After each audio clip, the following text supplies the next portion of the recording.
Firstly is in the form of the new education policy, which talks about inclusion.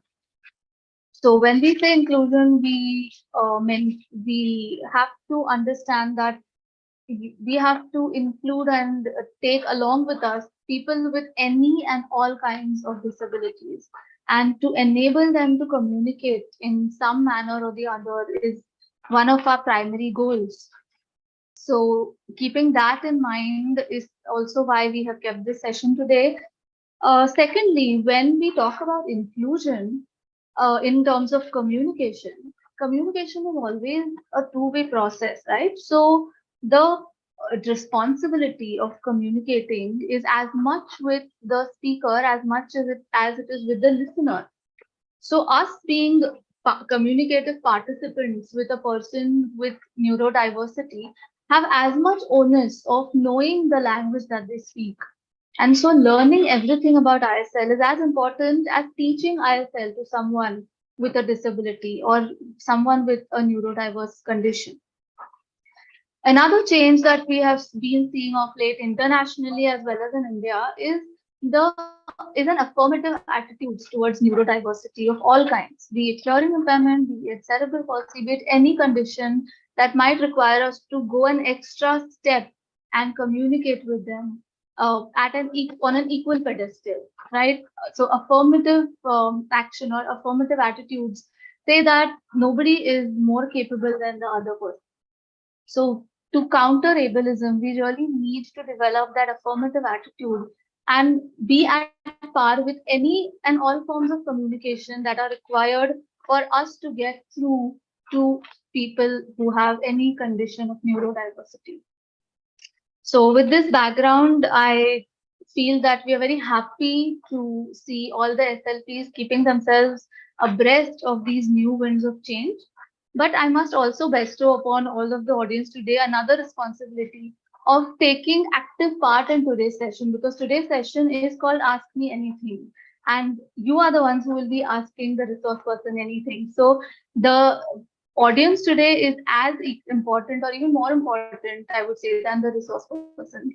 And that is why I would really request your active participation as an audience today, and really think of any and all the questions that you have. Like, you might have a question about who is a good candidate for ISL, or you might have a question about how to express complex concepts or complex language using ISL, or you might have a question about, as a professional, where do I start? Where do I start learning it? Or at what point or from whom can I learn? So any and all of these questions, I assure you, will be answered by our very able resource person. And I hand over the session now to our president, Mrs. Alpana Pagare, who will be talking about the topic and also introducing you to our esteemed resource person for today. Ma'am? Yeah, thank you very much, Pallavi. And as Pallavi, I second every thought of Pallavi that it is become a forefront to enable us or empower us in multi-dimensional aspects as a professional, as audiologist and speech language pathologist, as we are finding niche amongst our skill sets.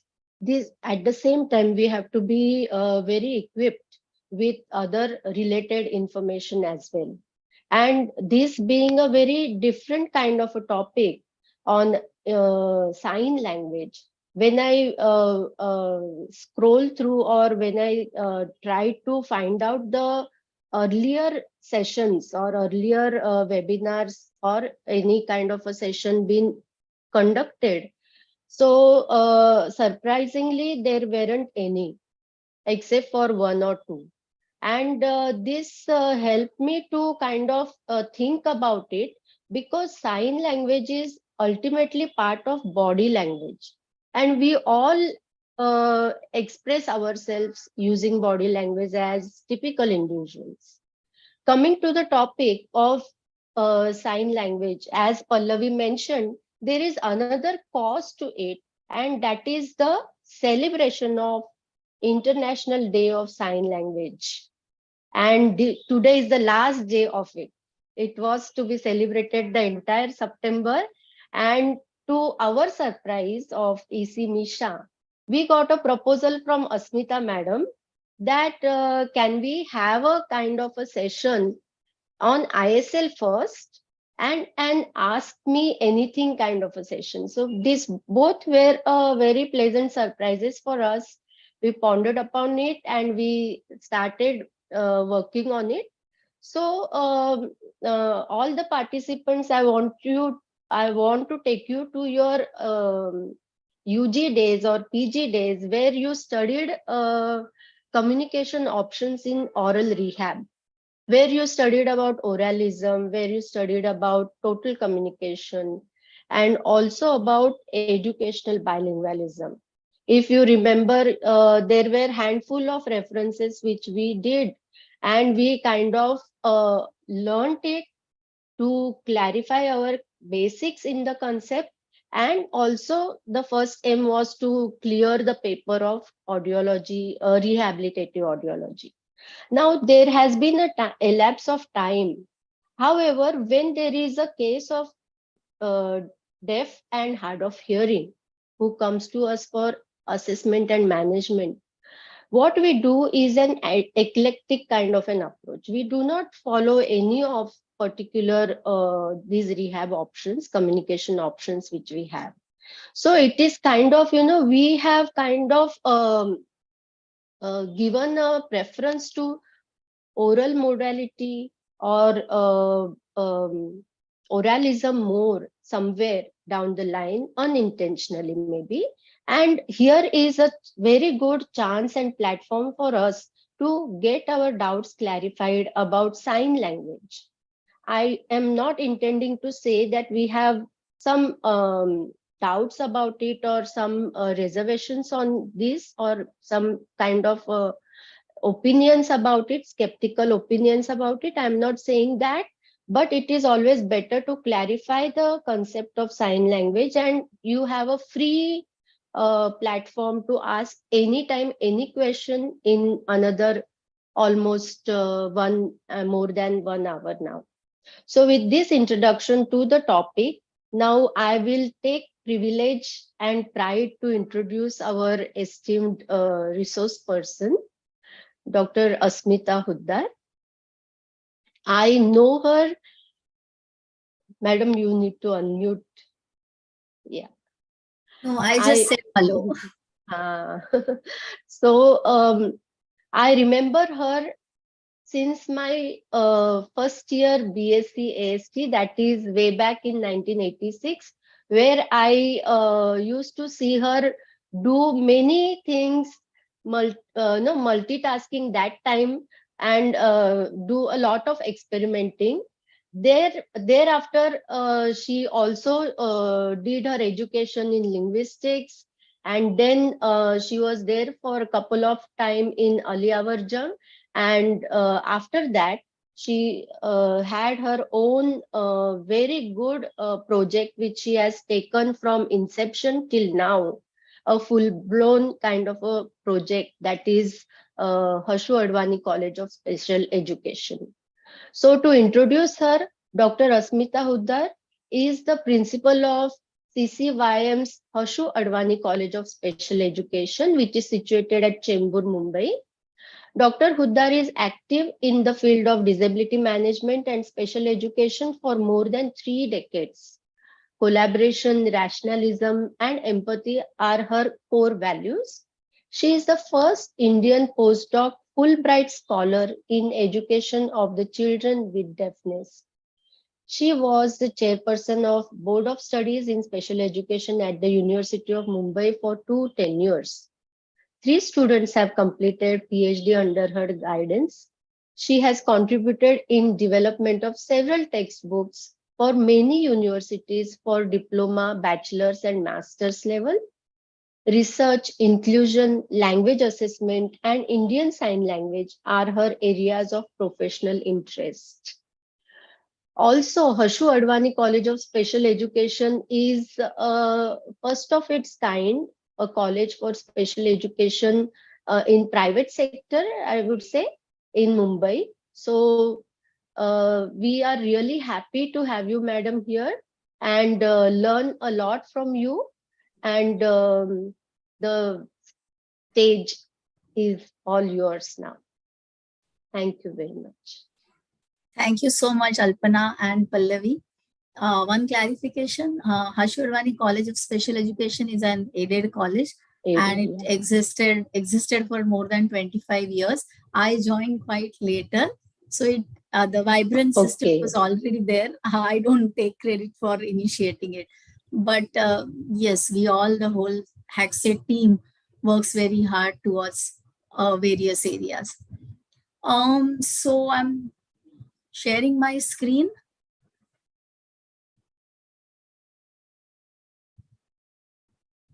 I hope you all can see it. Yes. And you all can hear me well. Yes. So I don't know whether you have ever attended AMA sessions, Ask Me Anything sessions.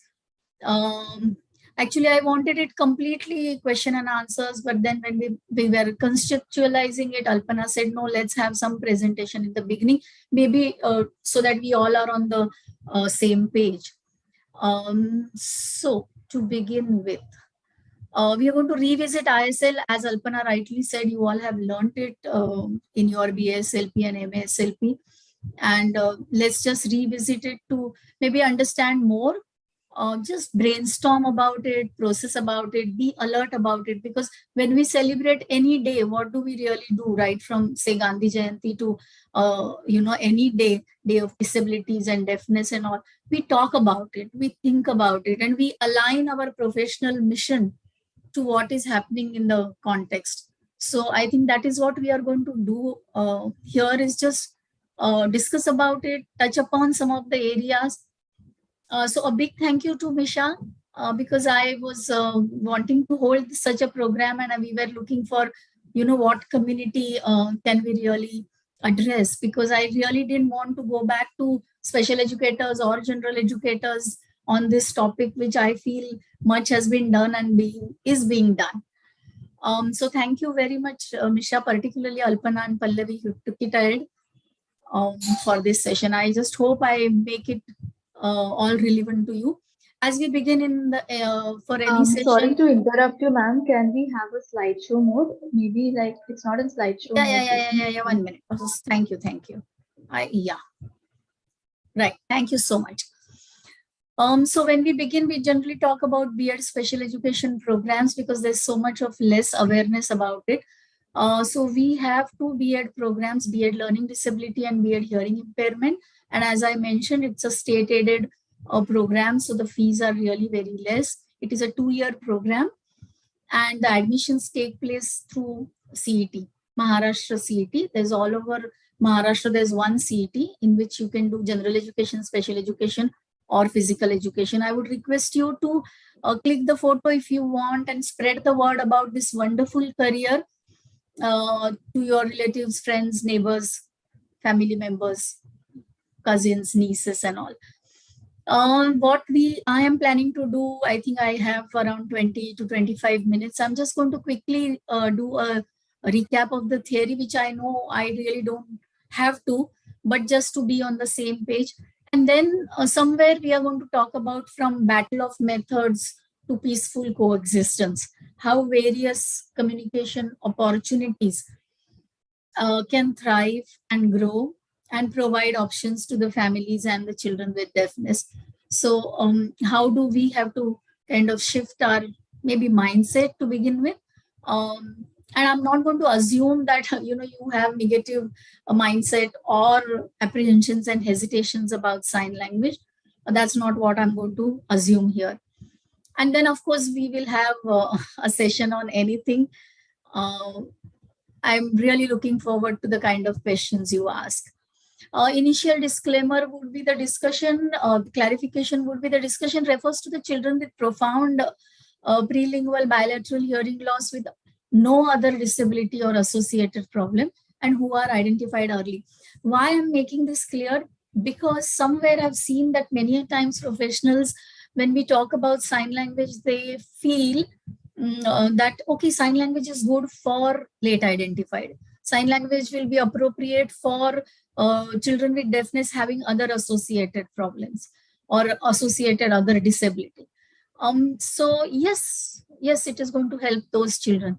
But the hardcore discussion, sign versus speech, focuses on a child who is early identified, early intervened, and has a profound hearing loss with no associated issues. So we'll keep associated issues, and we'll keep mild moderate hearing loss, or we'll keep late identified children away at this point.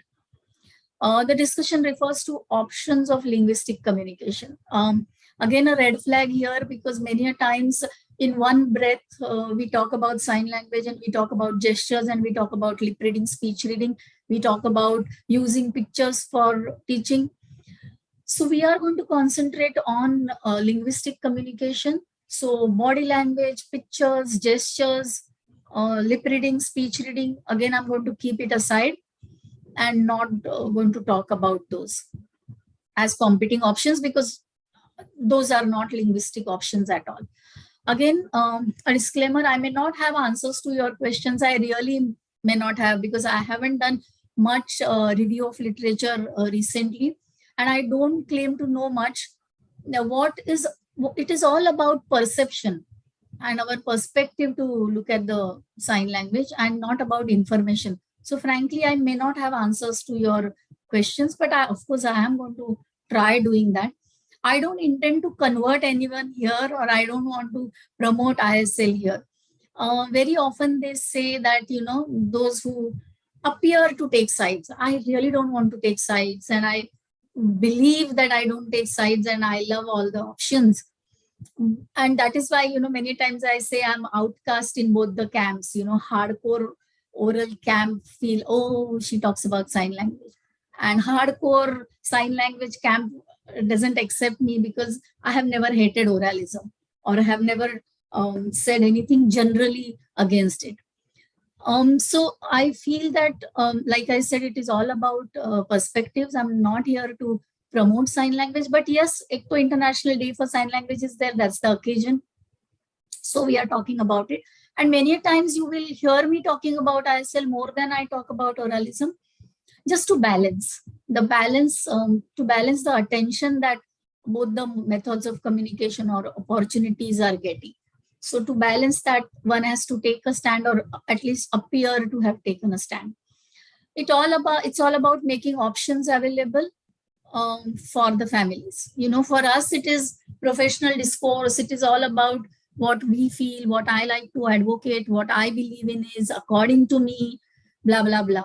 But ultimately, it is one life that we are talking about. And so I feel, even if sign language is appropriate for one child under the sun, I would want to know about it, and I would want to support its implementation. Okay, so I am just taking a 30 seconds pause. I want you all to read.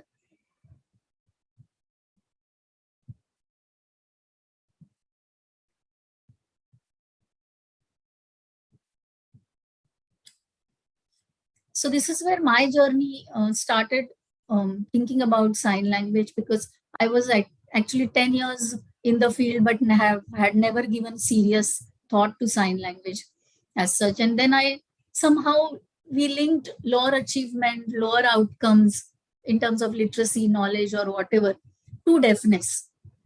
And I did that maybe for 10 years. And then this set the ball rolling, thinking that it is not about deafness, but it is about language deprivation. And these are two different things. We are quickly going to touch upon that. Whenever I first talk about sign language with my BEds and MHs or whoever, then I give this analogy that, if anybody asked me earlier that what is a crow, I would say it's a black bird. Okay, so I looked at being black as the design feature, biological design feature of a crow. Till I traveled to Africa, and I found out, somebody told me that's a crow, and it was a white bird. To that I said, no, not possible. I mean, this cannot be a crow. And then when I researched, I found out it was a crow. So it was as simple as that being black was not the design feature of a crow, but it was a majority issue. And I start with this analogy because exactly it fits into verbal language and sign language. Verbal language is a majority issue. So it misleads us to think that language can be only verbal till you bump into a language which is not verbal. And then you understand, and then maybe you revisit your theory to know that, okay, there can be a language which is not verbal and yet a full-fledged complete language. So that's something very important. Again, I'm not going to go into any theory. I know you all know this well, but these are the parameters that are scientifically put forward, assessing any communication system to be a language or not a language. And sign language fulfills all the criteria. So I'm sure nobody here thinks that it is not a language. But yes, there was a predominant thought like that. And there is still, people really think that it is lower quality communication and it's not even a language, it is collection of gestures and all. But now I guess we all are on the same page. We think sign language is a language. I hope so. Another thing about, even Alpana mentioned about battle of methods, that, you know, there are various options and how do we deal with it. So I just want you to pay attention to the fact of communication rather than the method we use for communication. Are we losing out on communication? Do we really want to hold back on linguistic communication, which is age appropriate and fluent, rather than, you know, debating about going this way or that way? So again, one more anecdote I would like to share here is about River School. River School is in Washington, DC. And when I was there in US for my postdoc research for the data collection, I used to go to River School, a wonderful, wonderful oral school, inclusive setup.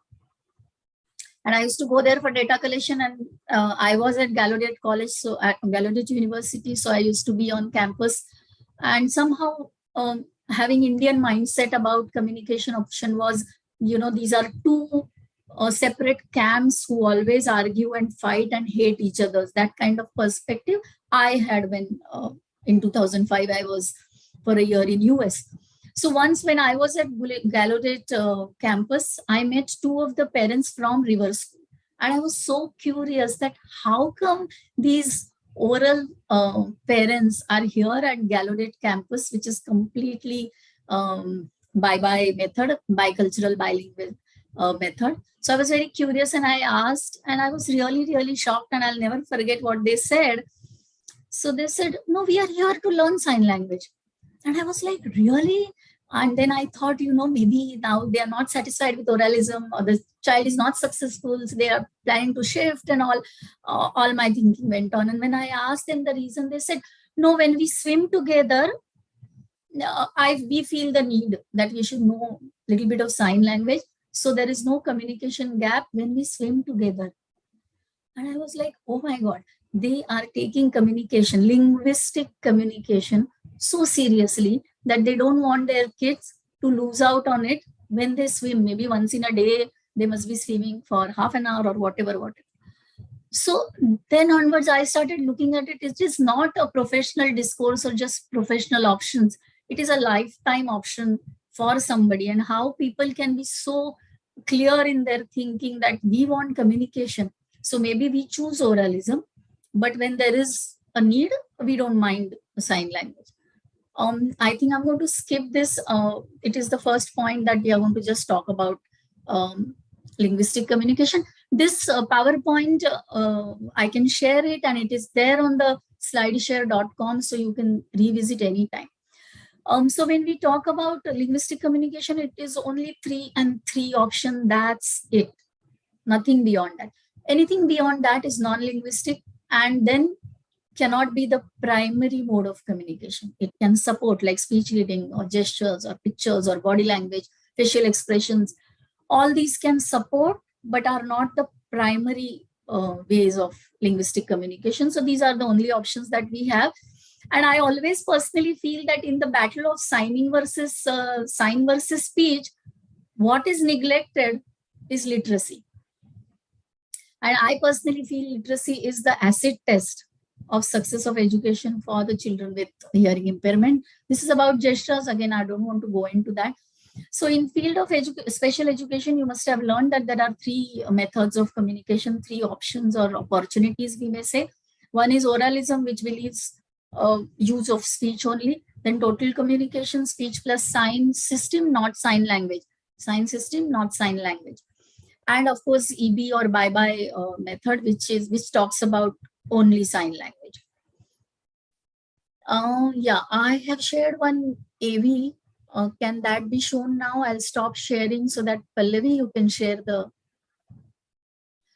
Meanwhile, while she sets it up, I'm just quickly going to talk about first language acquisition.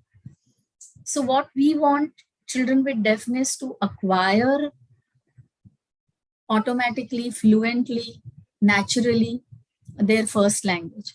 And we'll have to figure out for each case that which one works for that child or for that family. But what we definitely don't want to miss out is that satisfaction and that enablement that first language gives to any child with deafness as well. So we are just quickly going to see for a minute a clip. Who's going to play it? Ma'am, would you like that YouTube one to be played first? This one? The child signing? No, this one. Early intervention. The missing No, link. that we'll keep it for later if we Okay. get time. Okay. Daniel is sharing. So Oh, Daniel, sure. you can share the child signing video can be shared first. Yeah, is it seen? No, it's not. No. This one Okay. says early intervention, the missing link. No, not that one. The name of the AV is sign language. There's a small child. Yes. This one. Yes. Yeah, please play it.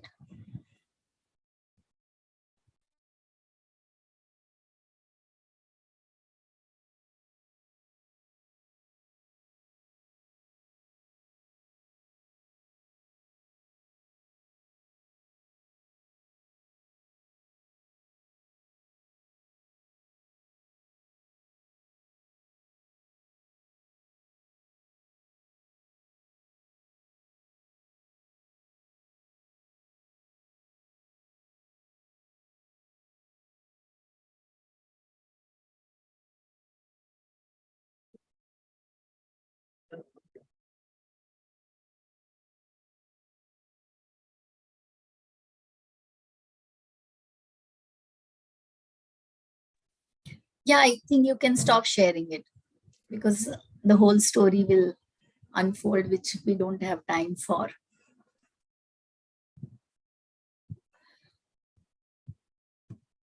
Yeah, just give me a minute. Yeah. So the point I'm trying to make here is about 1 minute. Yeah. You must have guessed it. It is all about access to communication and fluency. We saw the child, the speed and the fluency and the naturalness that she was using the language. So what I'm trying to say here is whether we select option A, option B, or let's not talk about total communication at this point, option C, almost non-existent in the country today. So option A or option B, then we should look for fluency and the ease of communication.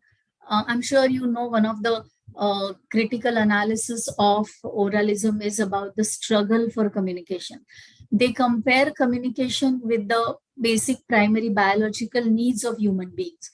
So when we feel bad about children who are left hungry, do not have 2 or 3 meals a day, similarly they say that those who do not are who are deprived of language and communication, we can treat them similarly.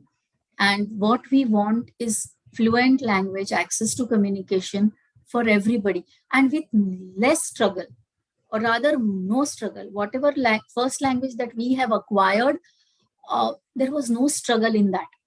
It has becomes it was almost a natural process as a bonus to us, like they say. And how can we ensure that life for a child? Again, this doesn't mean that sign language is the only option. It just means setting the parameter right, that when we select opportunity or option for the child, we should keep that in mind, that whatever we select for the child, we shouldn't push the child to a struggle which is going to impact the personality development of the child. I don't know how much have you read the research about current research about sign language. So literacy, grammar of sign language, neural reorganization of sign language are the areas, and similarly impact of both the options on the personality of the children is also greatly studied. So and when we talk about fluency, now think of a deaf children that you must have come across professionally or non-professionally. You must have visited schools, or there's so much of clientele, families coming to you, visiting you for audio and speech purposes. Think about the kind of communication that we have with children with deafness around us.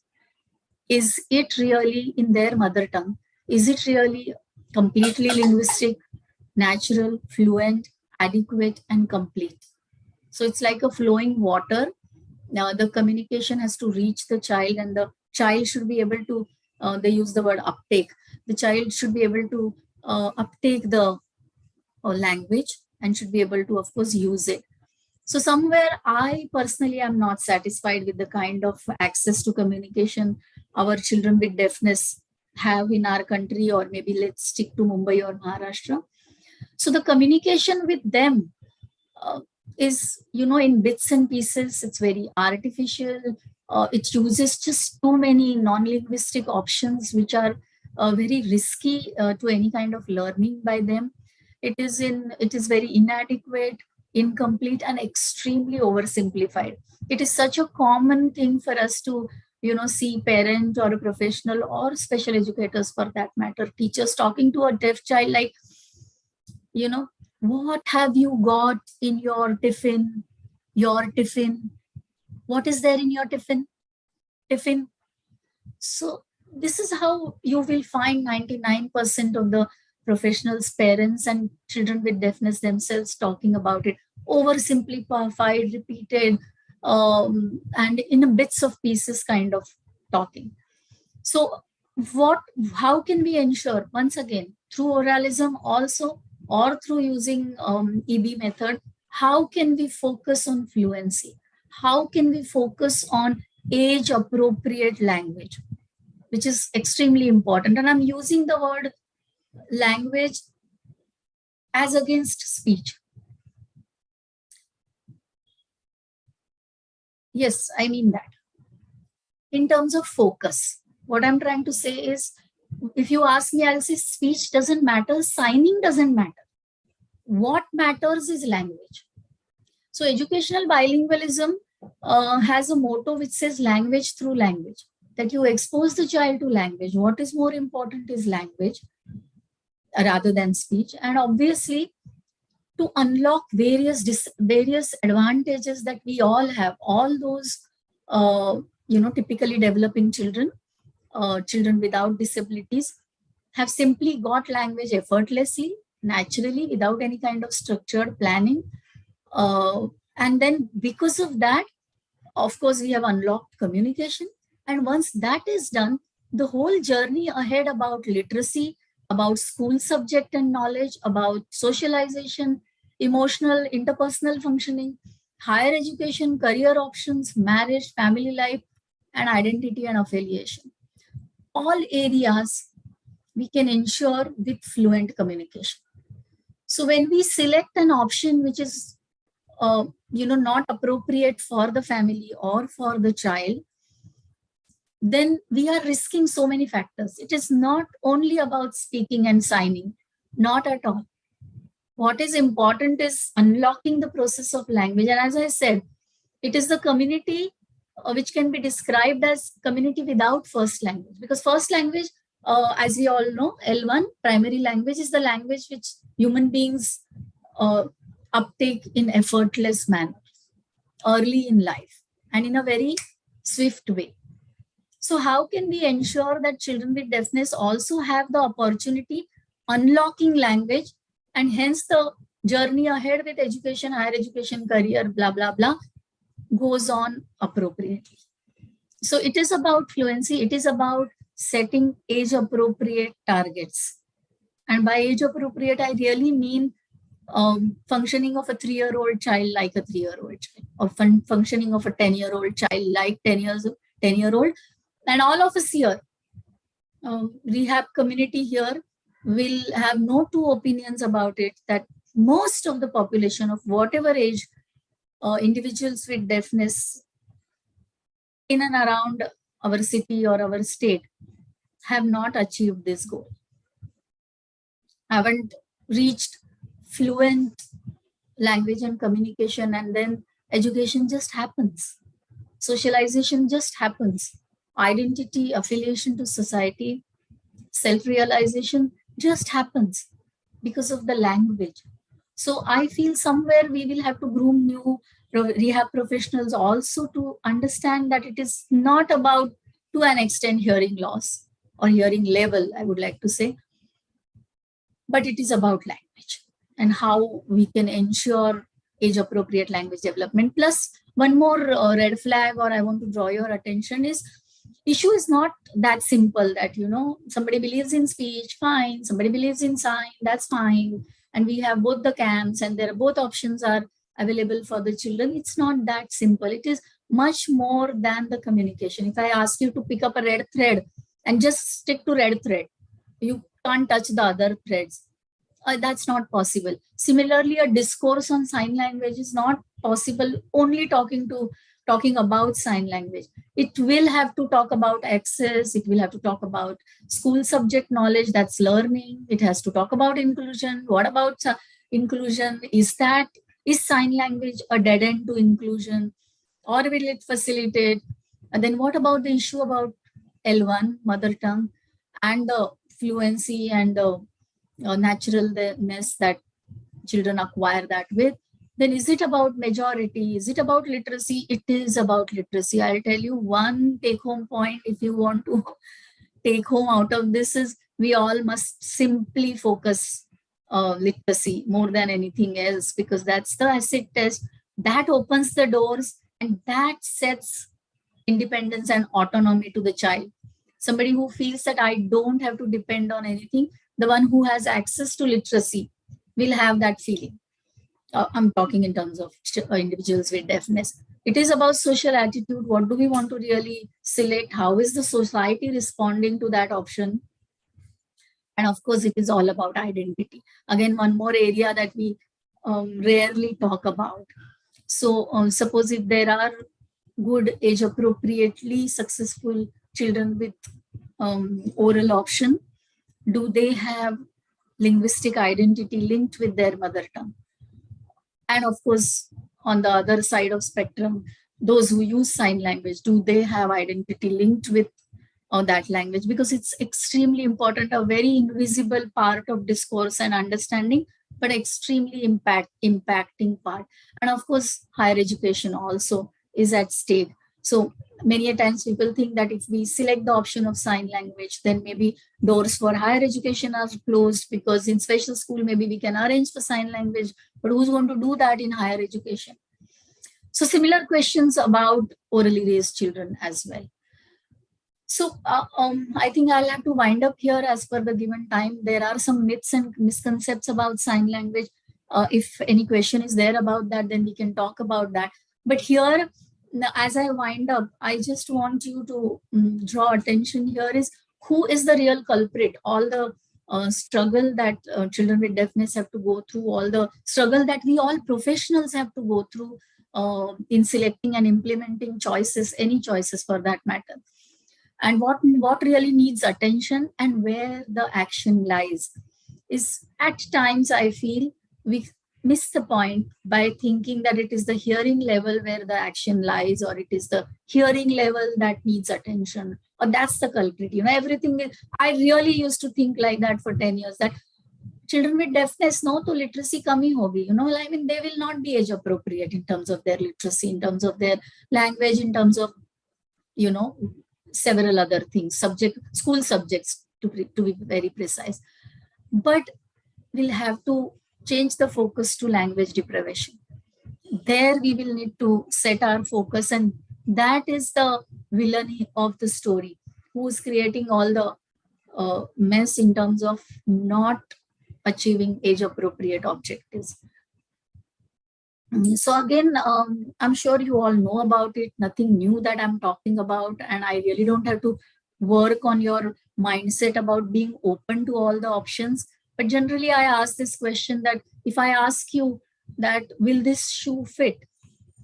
Then what will be the natural answer, a quick answer that we all could think of? We'll not be able to give the answer in yes and no, but we would say, show me the feet first, for whom you intend to use the shoe.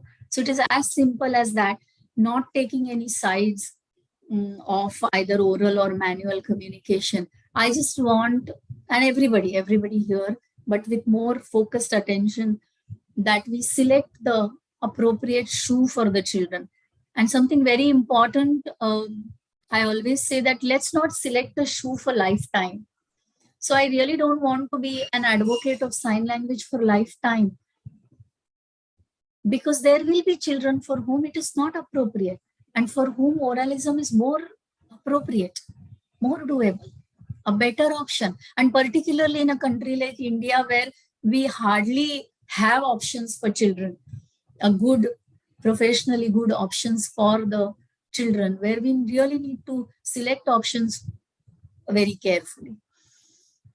So it is all about creating more options, supporting options which are weaker yet legitimate, help families select options. Again, like I always say, that we are not on the driving seat. We professionals are just supporting people who drive, and the families are supposed to take the decisions. But I've seen way too many times that professionals stepping over decision making, thinking I know it better than the family.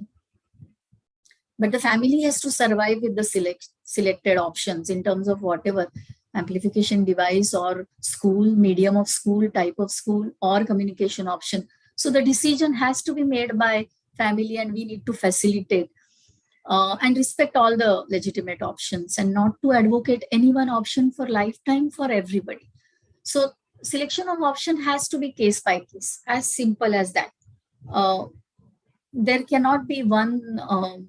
There cannot be one option that I like or one option that I don't like. Uh, because where is the child? The child and the family has to be there in front of you to be able to make the decision. So it is 3:45. There's one more AV I wanted to show you, but I guess we can hold that currently. So that let's take the hang of what are the points and issues that, sorry, 1 minute. Yeah. So what are the issues and points that you want to discuss? And then as time permits, we'll quickly have a look at that AV, which is absolutely important for particularly audiologists, if not speech language pathologists. Uh, are there any questions in the chat box? Or how are we going to have it? Are people going to raise their hand? Yeah, Alpana? so as of now, there are none in the chat box. But at this juncture, thank you very much, ma'am, for initiating the talk and the subject of today's webinar. And participants, I'm sure many many ideas have got unfolded after listening to madam now. So please take the mic, please unmute yourself or raise your hand, and or type in the chat box your questions. Just get started with it. Okay. Meanwhile, if people are Hmm. processing and thinking and consolidating their responses, Daniel, can you play the AV then? Maybe just the initial part of it for 2 minutes, so people also get the breathing space to think about their questions and areas. Yeah. Thank you. There's no sound here, so don't feel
Yeah, I think you can stop it here.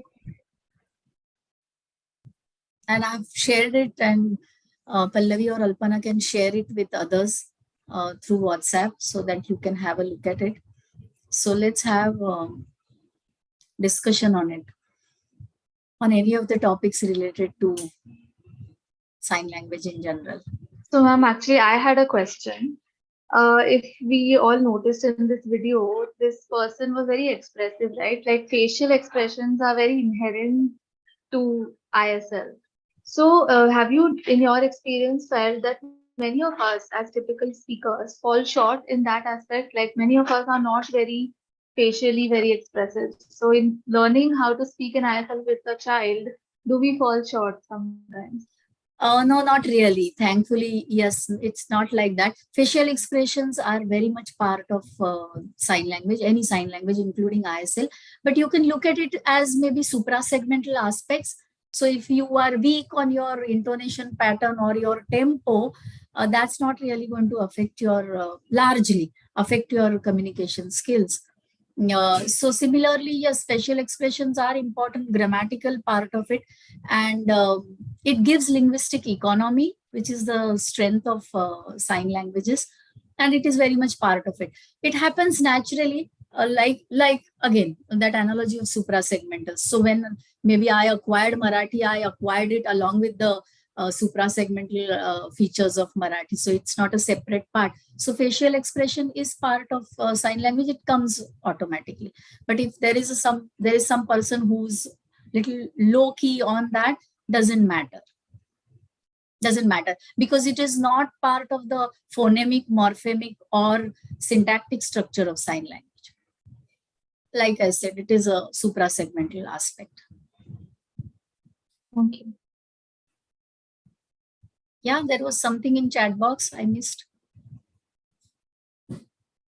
Yes, there is one question saying there are various sign languages, ISL, ASL. So how difficult is it to cope up with such variations for someone who is learning a sign language or wishes to communicate in sign language? Okay, so actually there are so many verbal languages in the world, right? 20,000 maybe.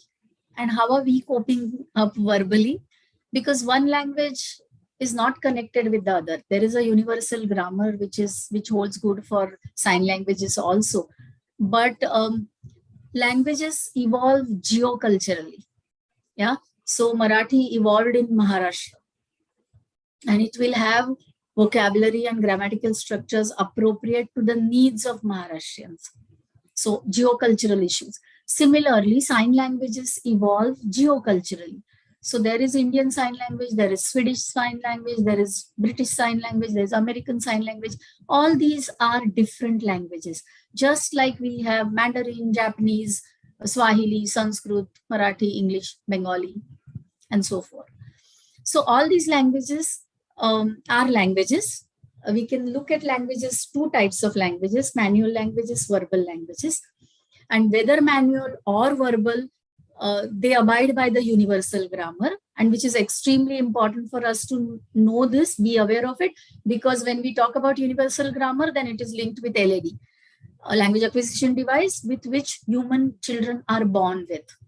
So that's a machine that we are born with. And as per the exposure, the machine gets activated. And if I'm exposed to Marathi, I will acquire Marathi. If I'm exposed to ISL, I will acquire ISL. So there isn't any clash among languages as such.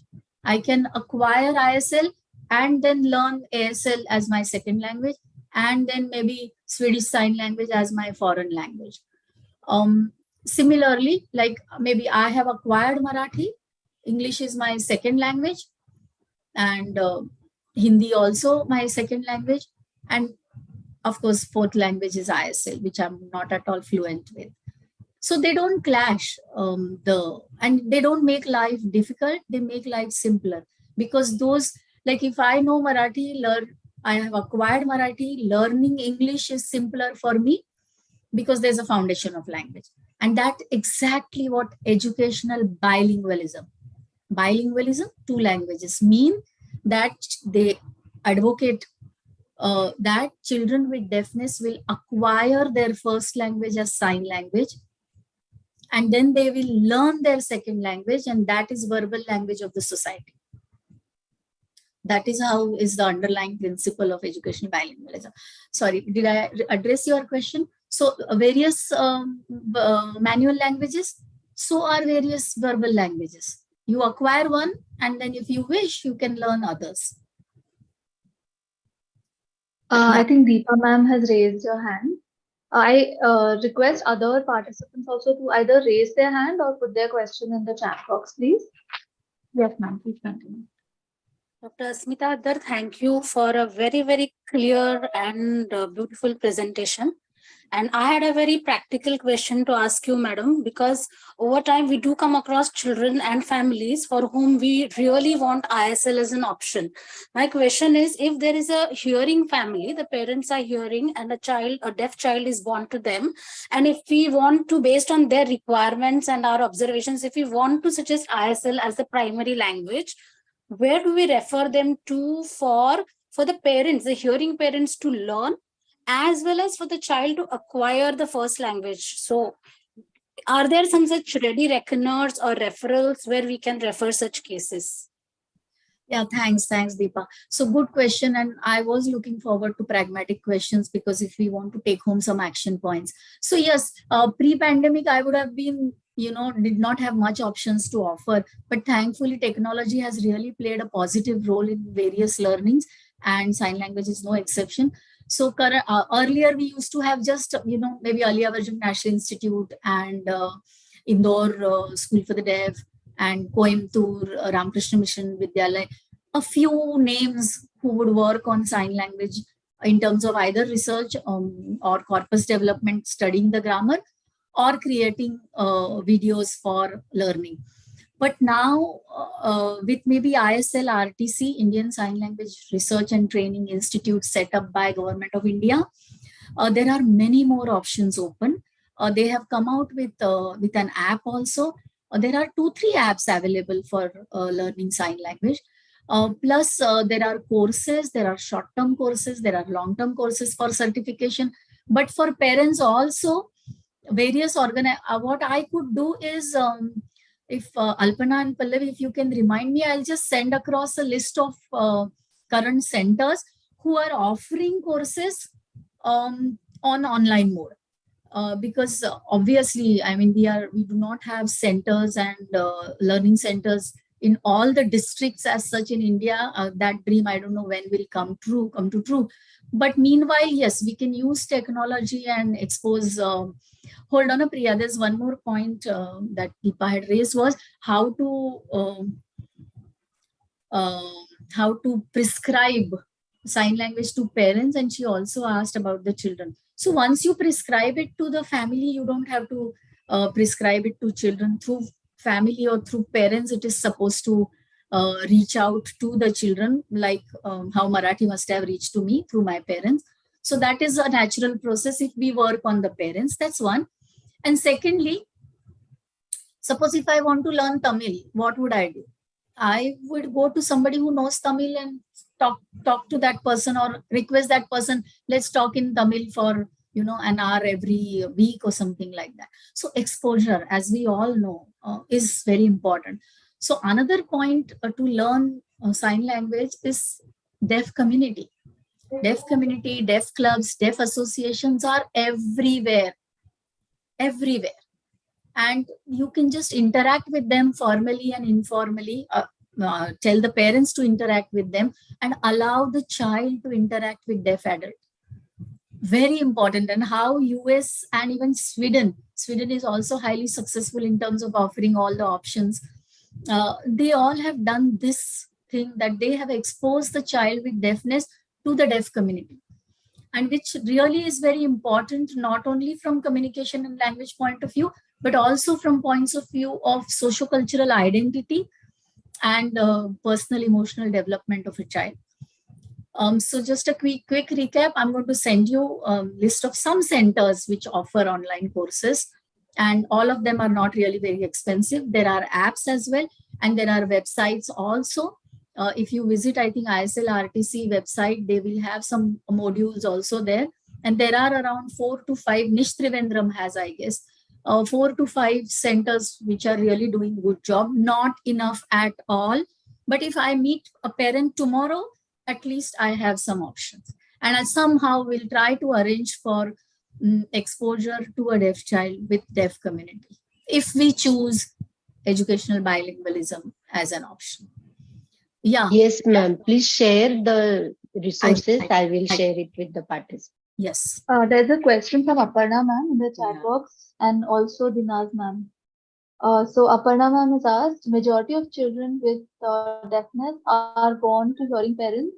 How can we as professionals ensure early exposure to ISL in such a case?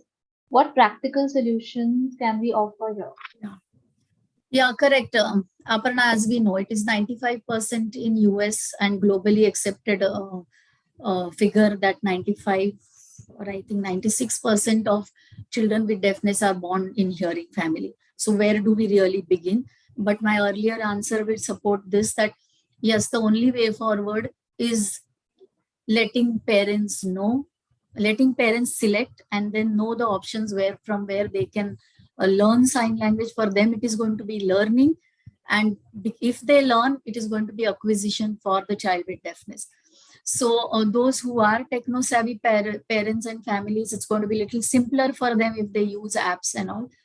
And initially when we begin with these services, it all looks very uncomfortable and non-doable. But all the countries who are doing good in terms of offering options have started somewhere.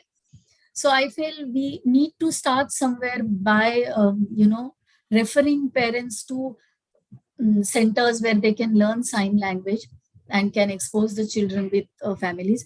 And similarly, Aparna, I always feel that when it comes to sign language, we always wonder that how will parents learn it. But when it comes to oralism also, there's so much of learning that the parents have to do. It's not that I know Marathi means I can have good intervention in Marathi. There's so much of strategies and techniques and concepts that we have to learn if we really want to implement a good oral option for the child. So similarly, learning now is by default part of the family with whatever options we use. So let's not be hesitant and fearful about there's so much of learning that the parents have to do. That's the part of the game. If the parents have children with deafness, there's so much of learning anyways they will have to do, whether about auditory training or about sign language. But yes, avenues need to be opened. So, madam, what are the practical solutions can we offer here? That is part of her question. Oh yeah, one of the things that the film promoted and which I strongly believe is in our country also, she used the word doctor, but we can say ENT audiologists are the first one who announced deafness to the families. And their body language, their selection of words, their perspectives really matter a lot. So if somewhere we, even special educators for that matter, give a negative, something very dangerous and very serious has happened, then parents carry forward that message, one. And secondly, this is the speech and language pathology community and audiologists, but I may say so with my experience that I have seen way too many people telling parents that let the child wear hearing aid regularly, which is a fact. We will have to say that, and good we are saying that. But the counterpart, second part of the sentence, otherwise wo ishare karne lagega. So just too many parents and families are burdened with this thought, and it's like a fear of the ghost that does not exist, that all they want children to not use their hands, that's it. And in the bargain, there is a huge number of families and children who have neither of both the worlds. So I think somewhere we will have to, Alpana, coming back to your question, is one, our mindset, our terminology, our selection of vocabulary, body language and attitude when we announce deafness to the child, and the red flags that we don't want to close doors to any options. So our communication shouldn't indicate that there is something, some dead end somewhere. So open options can be given, which I've seen in many other countries, people, professionals doing that. And secondly, as I said, again, coming back to avenues to learn sign language, if I take 1 minute here, in US, many speech therapists who work even in cochlear implant centers and all have learned basic sign language, because you have to deal with parents, families, children, and adults with deafness. So it is not about communication option, but it is about, if I open a clinic and there's a clientele of Gujarati speaking families there, then I'll have higher hand, or I will learn Gujarati, or I'll have posters in Gujarati just to address the clients. So it is as professional as that, rather than a huge battle of methods that, if they feel that they need sign language, they use it and they learn it. So that kind of mindset is the step one, I would say. Yeah, I think Archana is. Yeah, Archana has raised her hand. And Hello. there is one more, yeah. Hello, Archana Acharya here. How are you, Asmita? I'm good. Thank you. Yeah, Thank you after a being long part time of this. seeing you. I know. Yeah. After a long Yeah. time, many names. Yeah. So my question is like how we tell the normal hearing parents to start a language stimulation early. So similarly for the child with the deafness, how early we should advise them to go for sign language is one thing. Secondly, my question is, now there are many things are available, like mainly the cochlear implant. So child has learned the sign language and then the child is implanted. So what is your experience, whether the child learns the language, other language, verbal language fast because he has a exposure towards the sign language and he understands something about the signs, or it takes a long time for him to learn the verbal language? Is there any studies like that? Yeah, there are many research studies on that, and research into sign language and EB is extremely interesting. So coming back to 2-3 questions that points that you raised, one is, I had this mindset, and if you don't have, great, that using sign language may hamper the development of speech. That doesn't happen. Research has proven it. That doesn't happen. It facilitates, if again treated well and in a very systematic way. If the child is exposed, then use of sign language ease out his or her struggle for communication, and that makes him or her pay more attention to speech. So actually I have seen way too many speech therapy sessions using sign language, like we use speech therapy sessions in Marathi, Gujarati, Bengali. There are professionals who use speech therapy sessions in sign language, with the assumption and well-backed assumption that easing out language will help child concentrate on speech. So introduction of sign language does not come in way of speaking. It supports. And coming to the second part, what you said, I think you said that if there is a child who's exposed to signing, again, I mean signing and I'm saying signing. Don't get mixed up with gestures. I hate gestures and I'm not talking about it. That's non-linguistic. But if there is a child who has used sign language and now cochlear implanted and one wants to focus on oral, fair enough. Look at that as an advantage, because again, the child may not have speech, but the child has language. The child has L1 foundation, which is what language deprivation is all about. Language foundation that has given us so much of bonus of, we all know, that how language impacts thought and cognitive development, and vice versa, of course. So that those benefits which are unlocked because we have a language which is fluent, swift, early, and unstructured, automatically evolving. So once you get access to that language, then language foundation helps you develop cognitively, emotionally, in terms of literacy, school subjects, and things like that. So coming back to your point, that if there's a child who's been exposed to sign language and now cochlear implanted and shifting the focus to speech, it can be weaned out. definitely. And we can look at his exposure, his or her exposure to sign language as a positive backup that we have, because maybe his universal grammar and his concepts about templates of grammar is already established. So now it has become a simpler thing to, substitute speech for signing. So in all positions, somewhere we have our mindset to look at sign language as, a barrier in learning and acquiring speech, which too many Western researchers have said is not the case. And unfortunately, in Indian context, I haven't come across any research in that area. But there's no reason not to, generalize this part of research. Yeah, Priya. Very good presentation, Asmita. I really enjoyed listening to you. I want to know your take on teaching sign language in normal schools.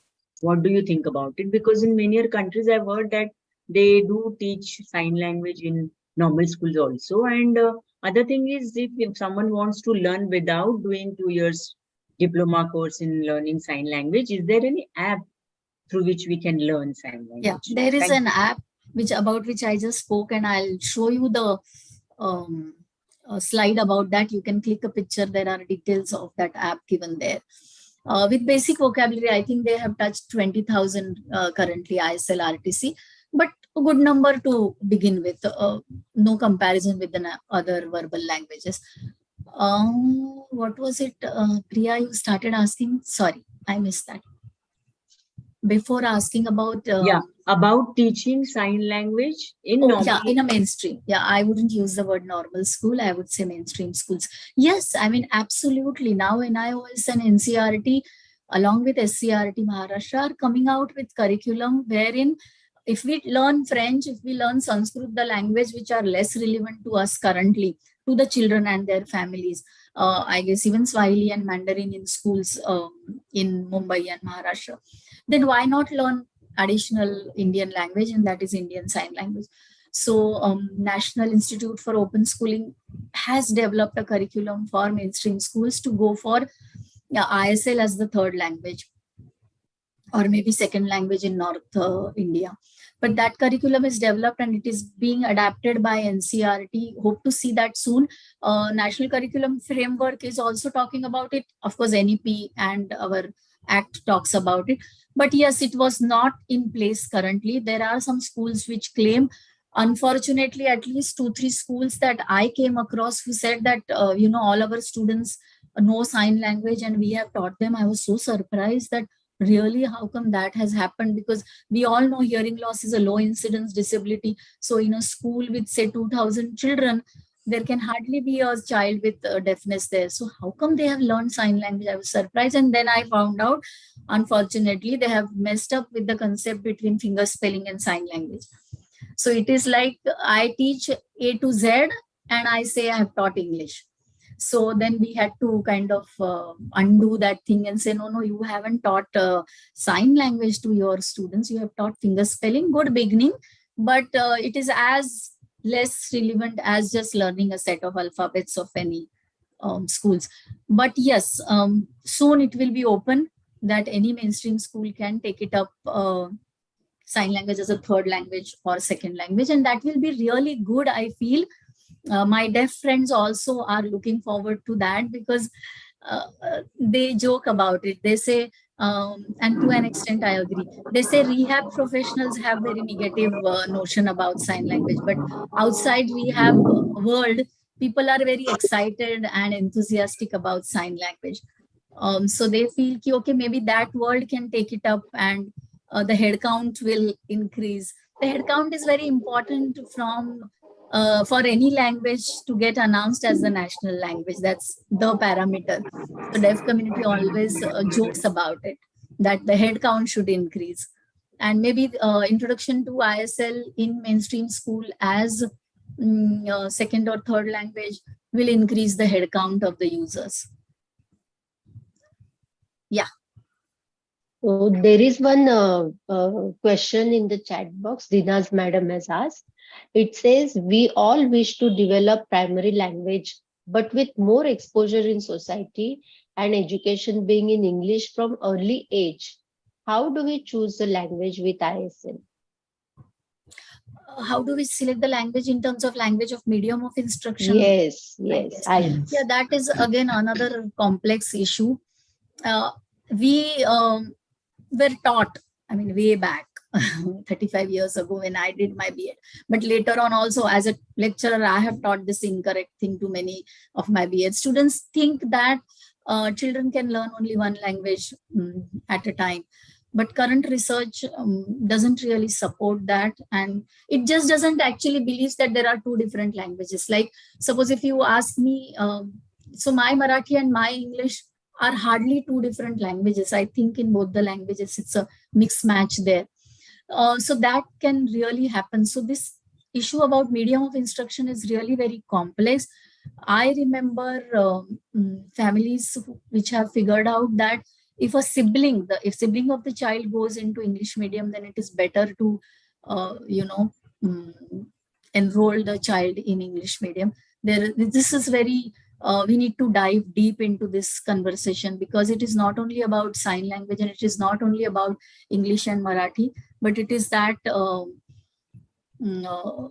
those advocates who believe that all education needs to be in the mother tongue. So I wouldn't like to go there. It's really a very complex area and needs discussion on a deeper level. But on a very simpler or shallow level, we can say we'll try to ensure that whichever language we select for the child, there is more exposure to that child, so that access to communication is ensured. Can I just add a word with you, Smita? A beautiful presentation. And it's nothing to say different, but to advocate the same feelings which you have, that yes, we are in this world with diversity. Who knows who is diverse? Yeah. Are we or they? Yeah. So it's the community how it's choosing. But the parents really need to know how to talk. That was a point which you said. They really need to how to talk and how to stimulate, whether it is with a child with hearing impairment or whether it's any other child.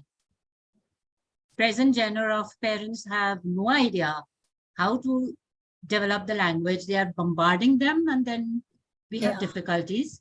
And the use of signs, I have found, I don't use Indian Sign Language per se, but I'm a trained person with Makaton, and we know Makaton was chosen from Indian Sign Language.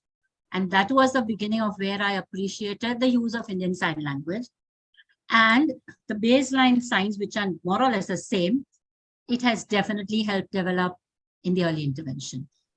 So I really feel it used as a facilitator as well as a alternative, whichever, depending on the need. Yeah, I know. Modern. Very true, very true. Whatever, like those who advocate educational bilingualism say that you work on the strength of the child when you provide them visual language rather than the weaker link in the child. That is how they look at it.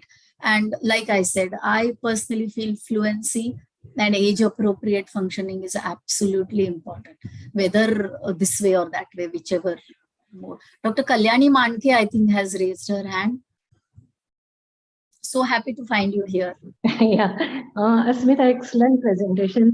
At least thought-provoking for others, sort of start thinking about sign language. I just want to make a comment about, I am very much in favor of sign language and promoting in different ways.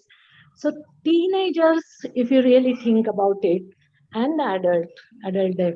Now here I'm more talking about cochlear implantees who have become teenagers and now grown-up adults.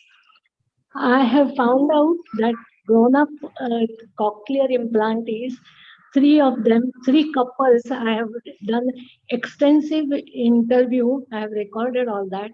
So cochlear implantee married to a signer. That's how I have three couples right now. And I asked them that when you are oral, why do you want, how do you choose your partner who is a signer? It's an identity. It's an identity that is more important. Second important part about it, if my instrument fails, CI processor, I'm a deaf then, and then who will understand me better than my partner? That was there another part of it. Third thing is, cochlear implantee has become oral does not mean is accepted by hearing world. Oh no, not at all. Yeah, and then they have a problem. So that's one of the things. Now regarding the teenagers, they get rejected by hearing world, and then they are in search of someone, and then they find that one who is a signer can be my buddy. So they are looking for those people also. And these all implantees who have fair the language or below average, whatever, with our norms, means I often say that who we are to decide what is the competency level of this, because the contexts are different, reference point, intervention, so many other factors are there. So you seldom see A plus implantees, who are really very well integrated in the normal hearing world. And then these are the gaps they search, and then they relate that with the science. And on their own, they pick up a lot. So it's better even to talk to these cochlear implantees about sign language. It is not all the time we professionals only think about children under 5 or up to 10. We forget that they are going to be teenagers, they are going to be grown up adults, they are going to be the decision makers, and what do they think about it? We seldom interact with these people. I personally feel that there should be some research work, the master's thesis or whatever dissertation can be looked into it in teenagers and adult deaf as such. We don't have enough research with that group. So this is just my comment. Thank you. Yeah, thank you. Yeah, really, I agree that sometimes we are so much, thinking of a child as a child, and we don't think he or she has a journey ahead. And are we really equipping them for the journey?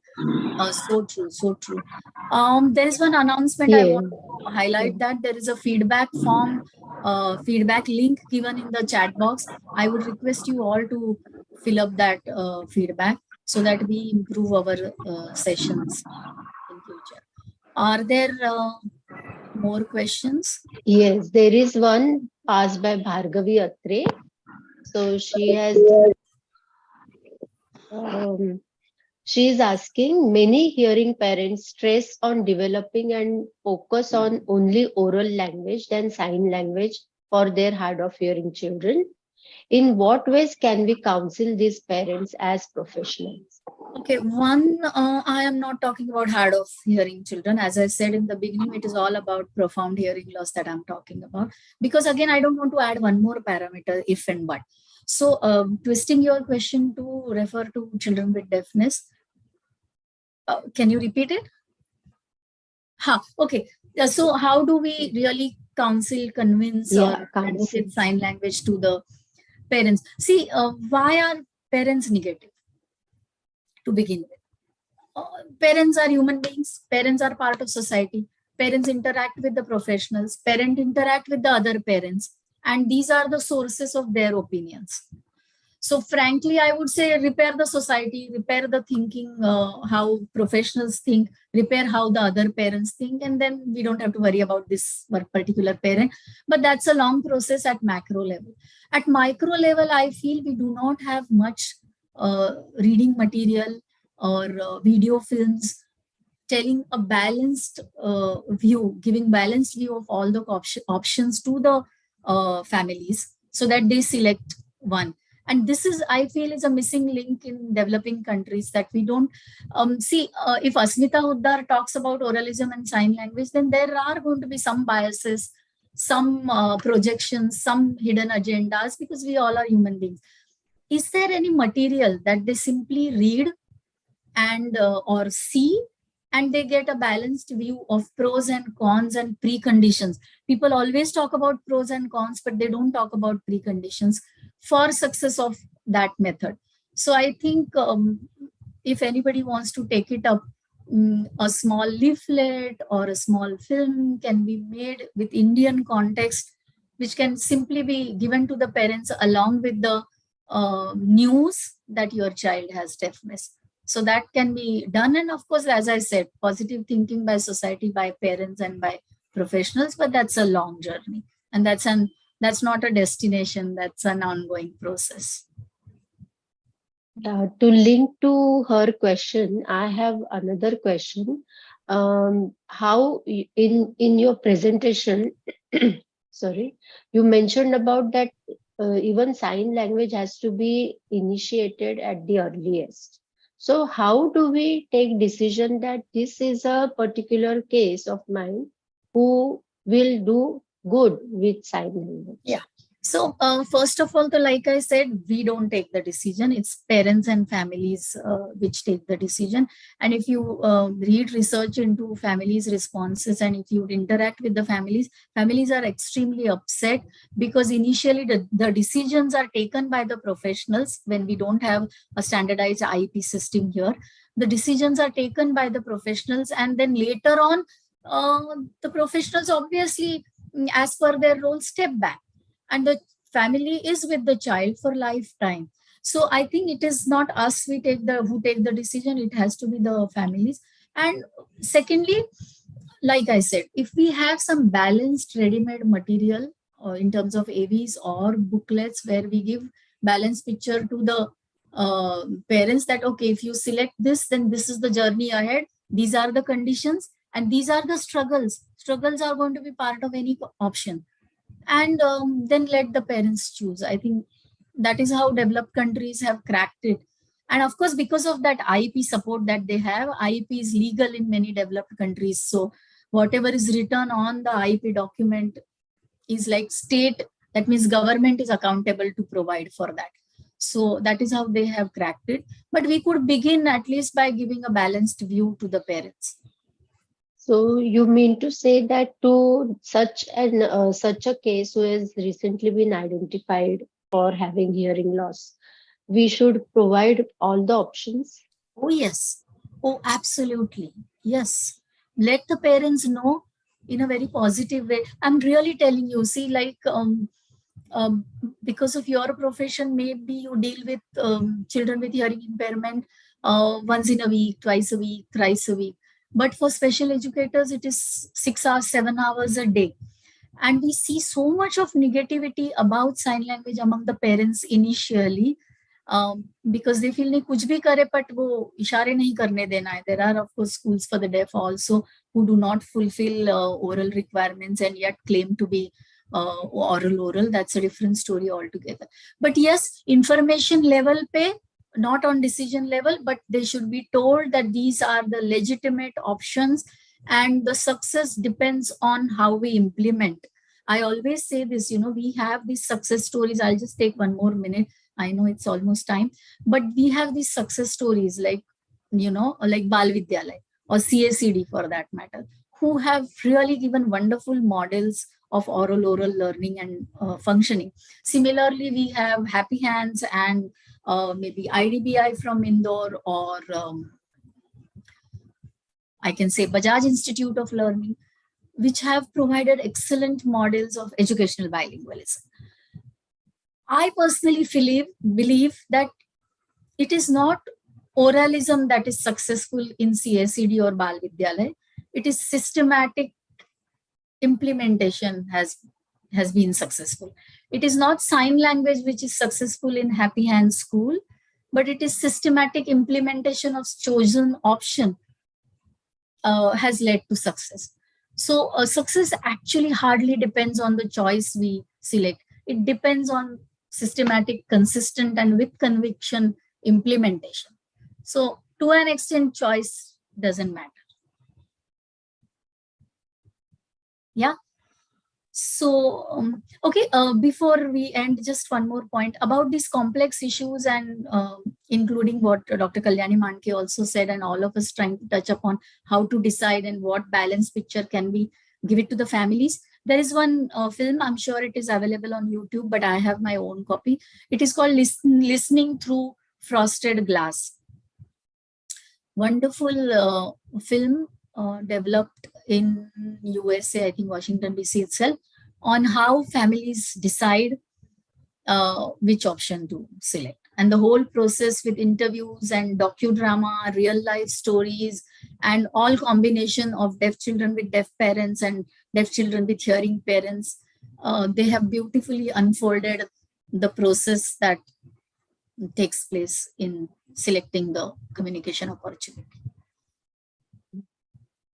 Yeah, thank you, Alpana, also for putting that in chat box. Once again, please do give feedback in the feedback link. We take it very seriously. We analyze it and we improve the sessions. I'm sure MISHA does that. So, yes.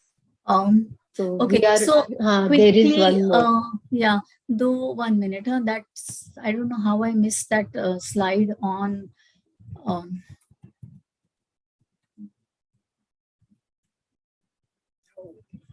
Yeah, so I can send a pic also. Sorry, I'm so sorry. Yeah, so this is that Sign Learn app, which has been developed, very primitive stage at this point, but it also has grammatical structures along with vocabulary. So to begin with, it's a good beginning. Yeah, sorry, Alpana, you were saying something. Yeah. There is a request to share the AVs which were played. Yeah, sure. They're already there with Pallavi, I guess, or Daniel, and they are from larger pool, so no copyright issue as such. And I can send you a few more as well. When I was talking about this session with Sibaji is one of the deaf leaders and one of very close friend of mine. And then he did send some of the AVs from his school as well. So we have some AVs from Indian context also, emphasizing fluency and barrier-free access to communication. So I'll quickly check with Sibaji and I'll share those as well. Yeah. So we are towards the end of the session now, and the take-home messages are, I think, many, because of the kind of presentation you made and the kind of information you imparted. I think we have all started to rethink the understanding of sign language. Yes, very true. And we will definitely take it ahead. Amongst the participants, if anyone is interested in coming ahead for the material in terms of a leaflet or a video, yeah, we'll really take it ahead, and we will team up with Asmita madam's team, and we'll go ahead make it. That will be of great help to the patients. Yes. And yeah, towards the end, I would like to now do some formality of vote of thanks. So to begin with, very, very important person, that is Asmita madam, for whom I thank her from bottom of my heart, because she is the one who came forward with the proposal, and she was so very open to it that with the concept of ask me anything also. And thanks a lot, ma'am, and we look forward to some more collaborations with you. Nextly, we didn't have the platform to hold webinar because it's post-COVID, things have got normalized. So Isha gave us the platform, and thank you very much, Isha, secretary, to have a very prompt decisions taken and given us this platform. And especially Sweta, who was in close contact with us continuously, and she because of her continuous efforts, we have attended the session without any hassles.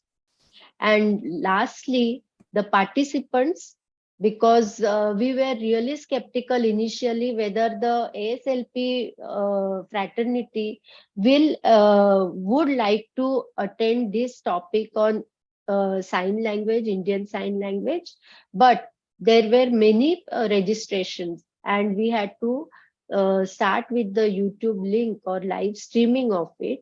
So thank you very much, participants. It is because of your such enthusiasm that the MISHA is taking up activities like this. And I think, Madam, you share the material, the resources, the links, and we will share it with the participants soon. Yes. So, anyone would like to share their views here?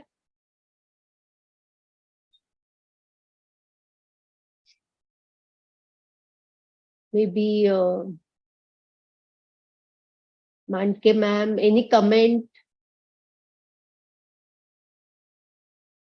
Yeah, I guess we can wind up. That's We fine. can wind up. Yeah, Leaving yeah, people with their fine. thoughts to enjoy Yes, the yes, weekend, a yes, long yes, weekend. yes. Yes, sure. Thank you very much. Thank you, everyone. Bye. Thank you. Thank you, Misha, Alpana, Pallavi, and the team. Yes, thank you, ma'am.